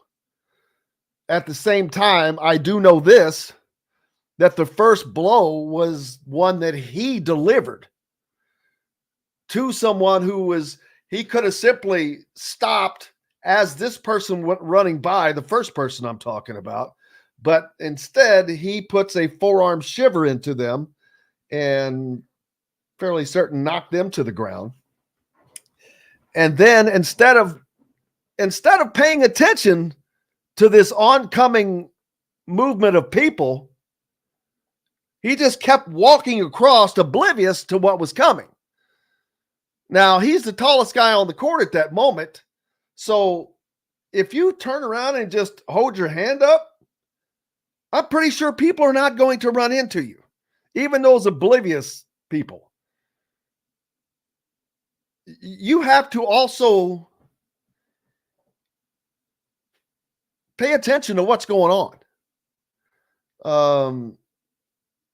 And I think we saw this with Caitlin Clark prior, that looked more than to be a flop. Not saying that this one's a complete flop, but as injured as he appeared, it'll be interesting to see if he plays in the next game.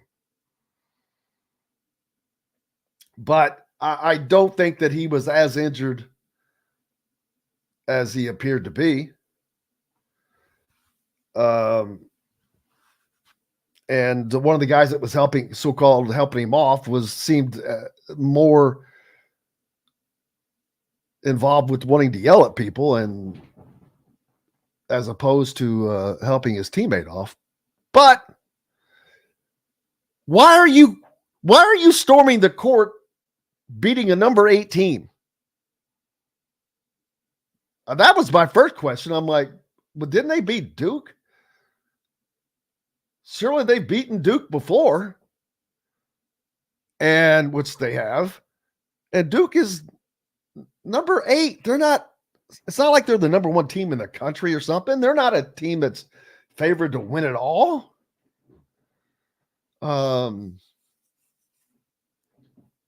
It's just, does it need to go away? Probably, just because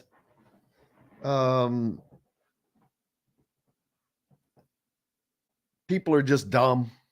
There are too many dumb people out there, and that's on both sides. Fans, players, they can all become dumb. You get mad when you lose.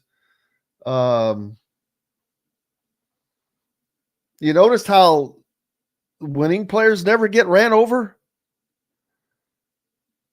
It's kind of odd. Just throwing that out there. Man, a great group on the Andy Moore Honda hotline today. Jared says we need to start adding Indiana State in the mix. Can't overlook the great season they're having. Not at all overlooking it. Michael says a great atmosphere at Gamebridge last night for the Pacers game. Definitely. Hey, we talk about anything that's relevant, man. And Indiana, the Sycamores, we'll be talking about them soon enough, because they'll be in the tournament. Butler, not sure that they're going to make it, but a heck of a run if they don't. Playing in the conference they play in has not helped. For sure, they've had a lot of tough games, man. Like we listed earlier, Marquette, Creighton, UConn, to name a few.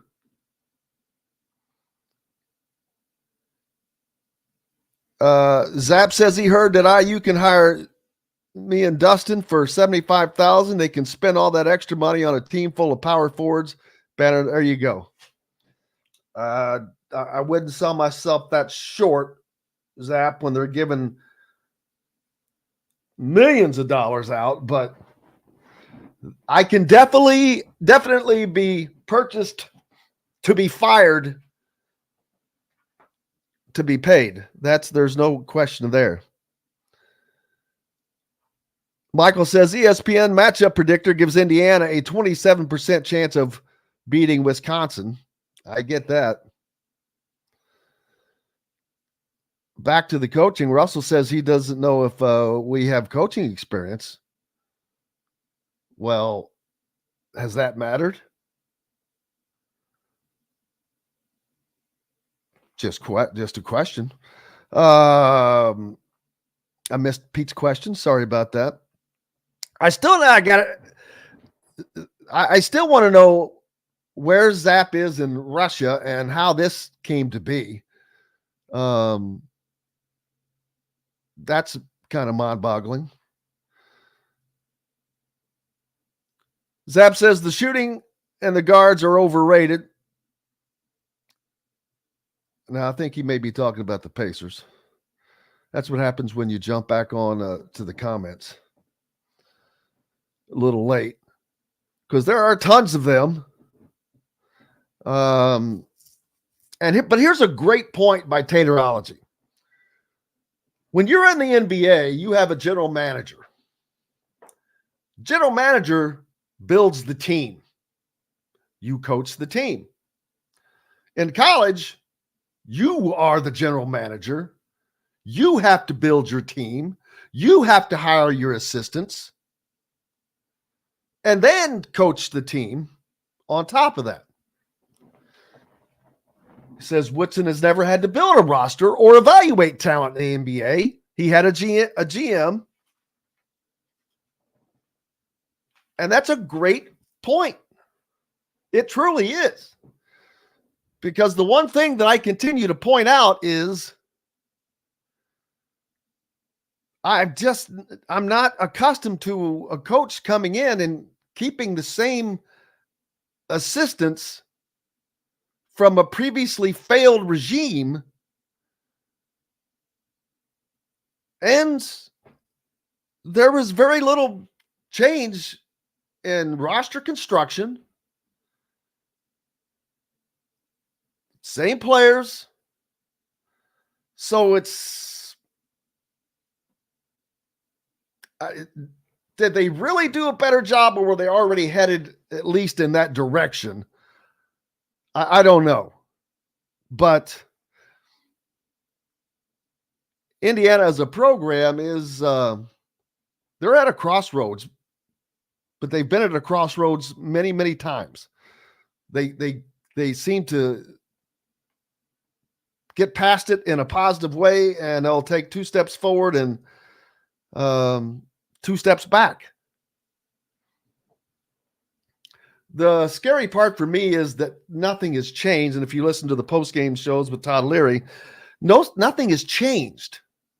They've not done anything different. If you can't hope your team becomes better free throw shooters.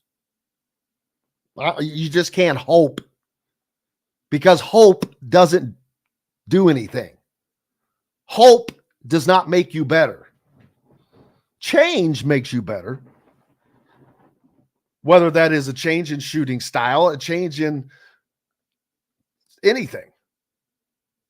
A positive change. What is not working? Okay, why are the things that are not working being studied beyond comprehension and then addressed and slight changes made? I just have not seen that personally. I don't know why, because it hasn't worked, but there are questions like, where has Caleb Banks gone? Well, all I have to do is assume, because I'm not in practice, but if you don't see someone on the floor, that means coaches either do not have the confidence in them, and that may not necessarily be on one end of the floor. You don't know which end of the floor that it is that they don't have that confidence, whether it's defensively or offensively. It could be something different. Who knows? But we do know that Caleb Banks has been vanquished to Siberia. Indiana's rotation has shrunk, which a lot of teams do as the year goes on. But if you don't have, you talk about a bench that is producing 0, close to it, man, that doesn't help solve your issues if you have a bench that's not giving you anything. If a change can't be made, well, why is that? I believe Caleb Banks is a Mike Woodson recruit. Correct? So what all changes are going to happen? The team continues. The shooting is getting worse, not better. That's an oddity. I'm not saying that Trey Galloway is the greatest shooter in the history of the world, but he's not a 50% free throw shooter. My gosh. That's Shaquille O'Neal type stats. It is mind-boggling. It is beyond mind-boggling. You see it in too many other programs. You see it in programs that teams are not that good, but yet they can all singularly shoot free throws. That's one of the simplest things that a person can do. How many games does that cost Indiana? I promise you more than one would think, because it's not just the points. It's how the games are changed when those points are scored. It's the position that you put your team in when you're scoring those points. So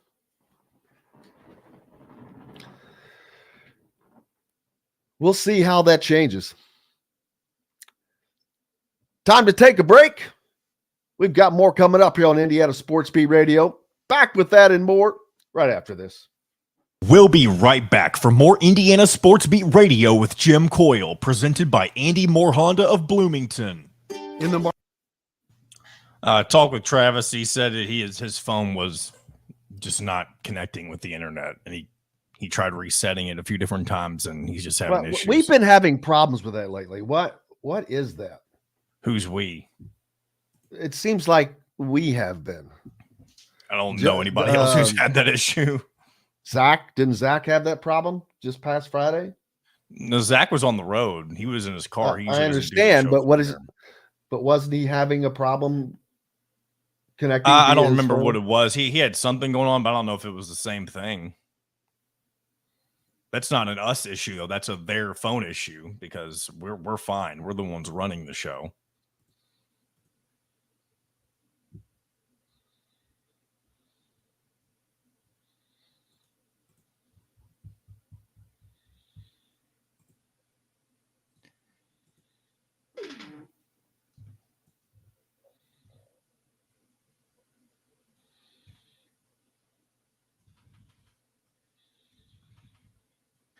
I'll hop in with you this last segment once I get some of this stuff taken care of. I'll turn my camera on and pop in whenever I feel appropriate. Once I get this stuff. We don't have any sound, do we? I wasn't expecting to need it with all the people we had coming on, but that's next time I'll make sure I've got some.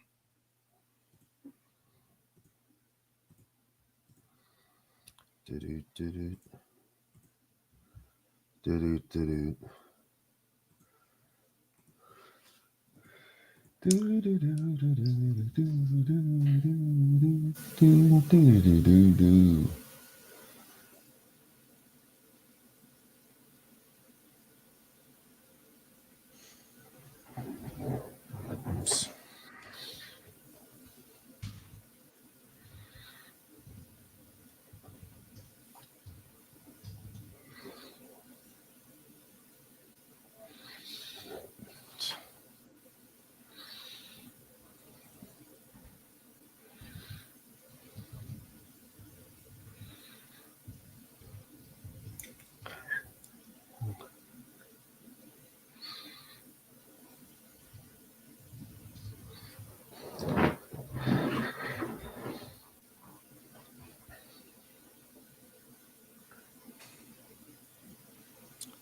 I'll bring us back in. Bloomington is your one-stop shop for high-quality meats, bakery items, and now fresh seafood. Chop Shop Market and Table has the largest selection of in-house made products around and everything you need to make a gourmet meal at home. Or pick out a tomahawk steak or a grouper filet and enjoy it cooked to perfection in Chop Shop Steakhouse. Chop Shop Market and Table, a part of the Wild Food Group, is your butcher, baker, and fish house, no matter where you live. This segment is brought to you by Bubba's 33 in Clarksville and Evansville. Pizza, burgers, beer. Welcome back to Indiana Sports Beat Radio with Jim Coyle, presented by Andy Moore Honda of Bloomington. Welcome back, Indiana Sports Beat Radio on this Monday. Thank you so much for being with us. We appreciate you. John W. with a comment on the Andy Moore Honda hotline. Maybe Indiana can tunnel under the hump. That's pretty funny.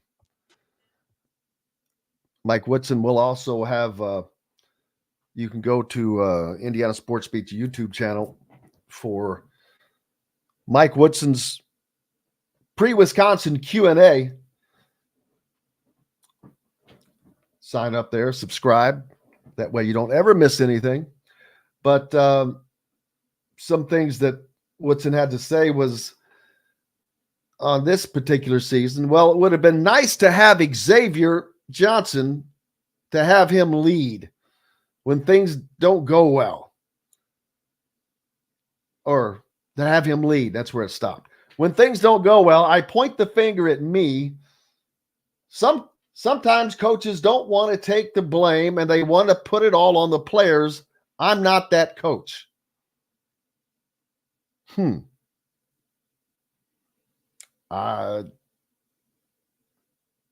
Agree to disagree. There are many comments that have been made that, or many things, okay, the poor roster construction.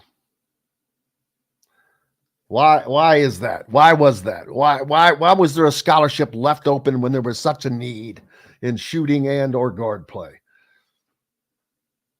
There's a question. Unbelievably horrific free throw shooting. Just horrific. Okay. That's not acceptable by anybody that plays Division I basketball. I'm sorry. You cannot have a team that averages 50-something%. And what is being done specifically to change that? Other than hoping for a magic potion would be my question. But what is being done specifically? Because I've heard nothing.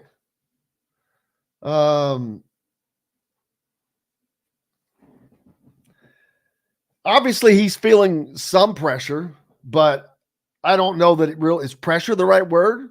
He's got a contract. He's getting paid regardless. He's getting paid through this year and 2 more years, right? Or is it 3 more? So I don't know if there's pressure. Why anyone would say he's feeling pressure? What's he feeling pressured about? He's going to get paid. Let me tell you,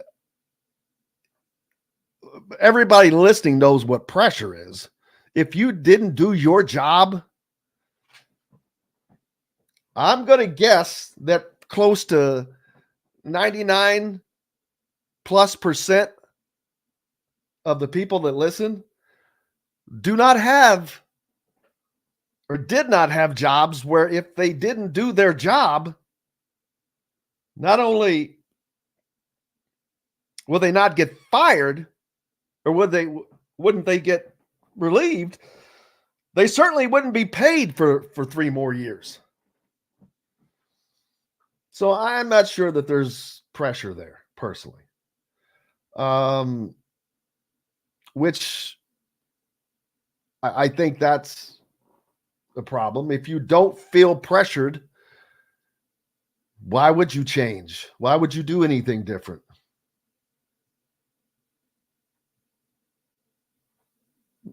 When you didn't do different things to start off, you kept, other than the assistant coach that was hired for you, you kept the rest of the staff. The in-state recruiting got off to a bad start. Didn't go after the guys they should have gone after. How many Indiana guards are playing just in the Big Ten right now that were not sought after by Indiana? A lot. I don't know. And when you have a season like this, you're going to have to do your best recruiting job ever. So if you can't recruit well coming off of some success, which obviously the first 2 years of Mike Woodson's tenure were more successful than this current season. I'm wondering, what should Indiana fans expect from a recruiting standpoint when they're coming off of a year like this? The fans are obviously unhappy, but what do the potential players see? What do they think? Obviously, Derek Queen heading to Maryland, and you're not going to win them all, and there's no question about that. And there's always things that come into play that have nothing to do with the current conversation, like not knowing whether or not Khalil Ware will be wearing an Indiana uniform next year. Probably had a lot to do with Derek Queen's thought process. Did Indiana's season have to do with it? If you listen to his words, he doesn't say specifically about Indiana, but when I spoke with him down at Montverde last month, watching the teams play and getting the best feel possible was the reason he had put off announcing his decision 2 times prior. That makes you wonder what that was. You'll never hear. I mean, they're never going to say that publicly. And we all understand that.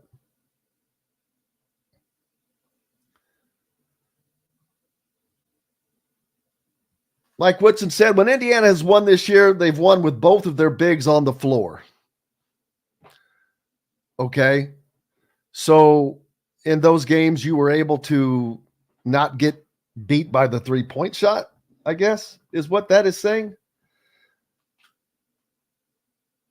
But you're not winning at a clip to where that really matters. When you have won. That's not a great statement. When we've won, well, we've done this. Well, maybe because you haven't worked on that enough. One thing I've got thoughts on is John's got thoughts.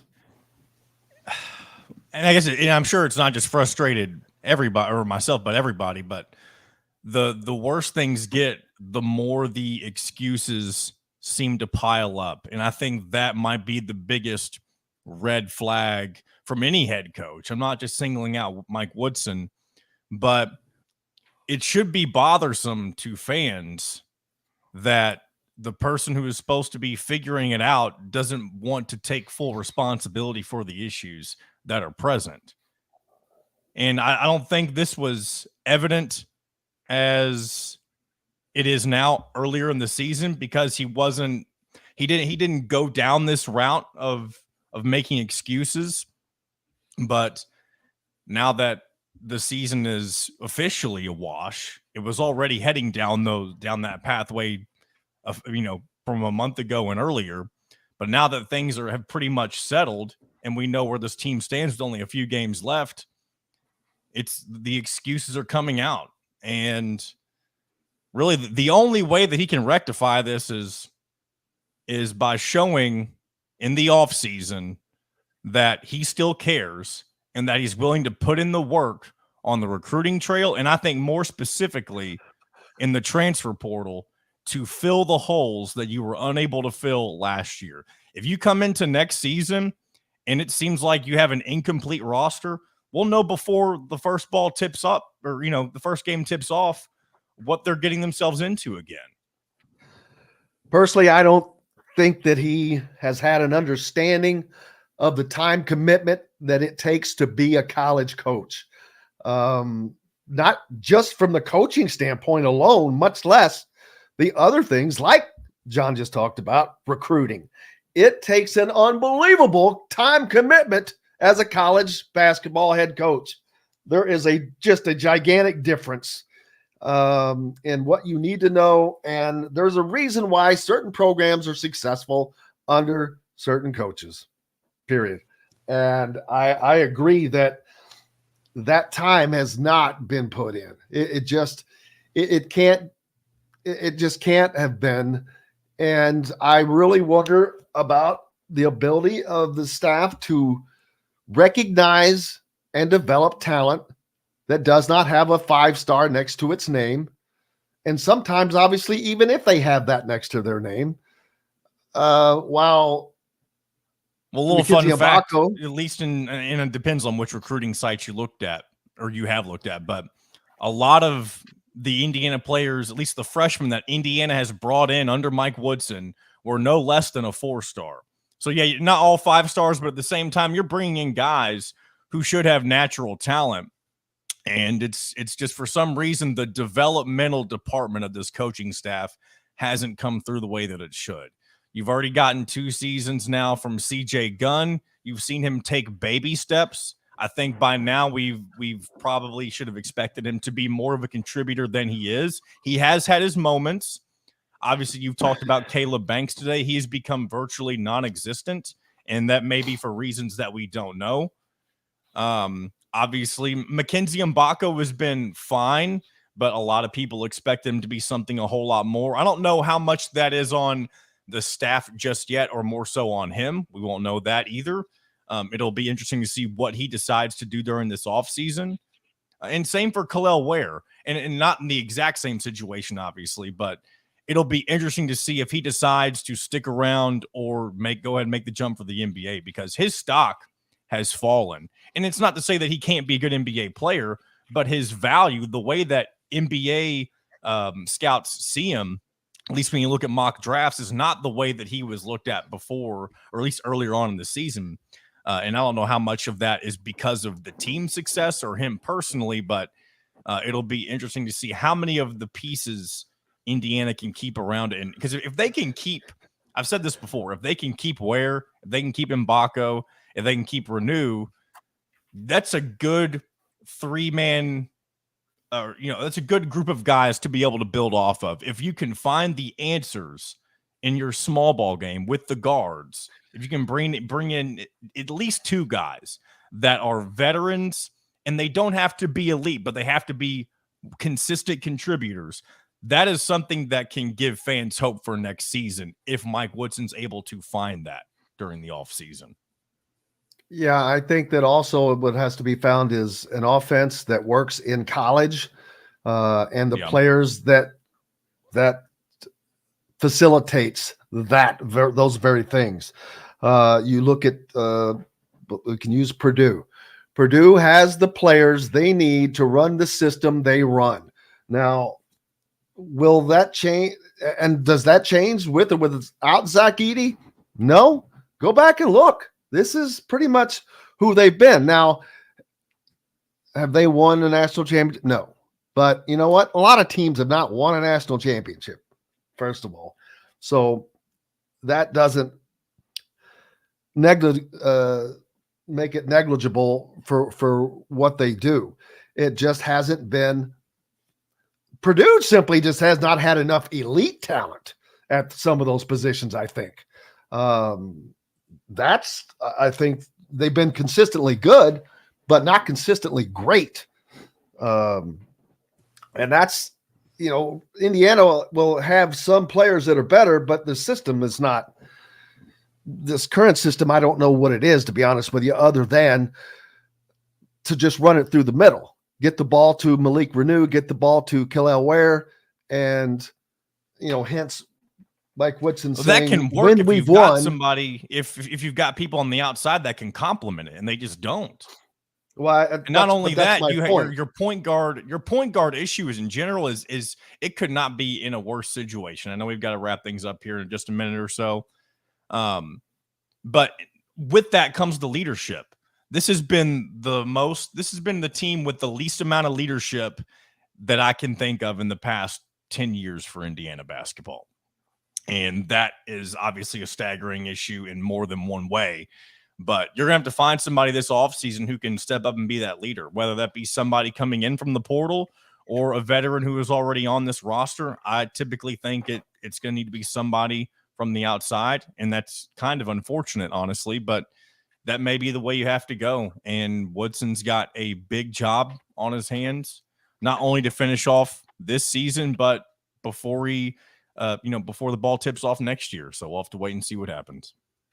Yeah, and I go back to that comment to Mike Woodson made: when they've won with their bigs on the floor. So when you've lost, what's been the reason? Because by the time the season ends, there's probably going to be more losses than wins. And so I don't understand making that statement. 1 minute. Because at the end of the season, you'll be able to say the exact opposite. Hey, big thank you to Greg Rakestraw, as always, from the ISC Sports Network. Of course, Don Fischer, the voice of the Hoosiers. Dustin Dopirak from Indy Star. We'll get to Travis Miller again. He had his technical issues, couldn't get hooked up with him. John, the producer, of course, for keeping us between the white lines. And most importantly, thanks to each and every one of you. We wouldn't be here without you, and we're grateful to you. Make sure you hit the subscribe button if you're following us on YouTube. Other than that, we appreciate everybody listening on radio, on the Ref 97.7 ESPN, down in always the right call in Evansville, 1380 The Fan, 100.9 FM, up in Fort Wayne Sports Station, and the voice of the region, 1230 AM, 104.7 WJOB. We appreciate each and every one of you, and we'll be back tomorrow to do it again. Until then, I'm Jim Coyle. I will see you on the radio. Thanks for listening to Indiana Sports Beat Radio. Be sure to subscribe to our YouTube page for more clips and team coverage of Indiana basketball, football, and more. You can also find full episodes and tons of other content on thehoosier.com. We'll see you next time for another edition of Indiana Sports Beat Radio.